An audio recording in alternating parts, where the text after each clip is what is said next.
Kontento na. Ako ho'y komportable na, ako ho'y maligaya na sa binigay ninyo na panahon na ako maging presidente. Tama na ho yan para sa akin.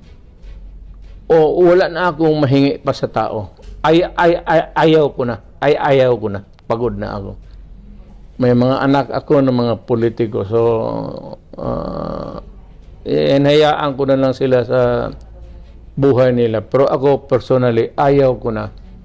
But sabi ko nga, yung I would connect it with the a previous question that a possibility might arise that I might run for senator. I said, it must be a compelling reason, not just a pang-politika. Kung politika pang sweldo, okay na ako sa retirement ko. Kakain ako 3 beses isang araw. I do not need the money.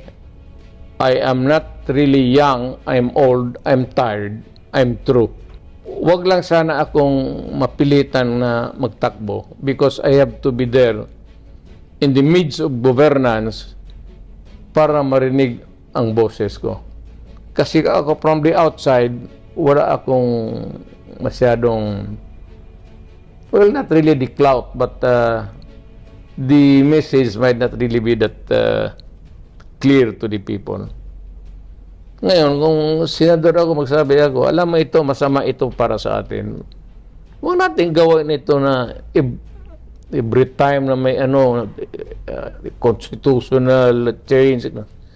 Yung constitution pang permanente yan eh. Hintuan na natin ito. Hintuan na natin.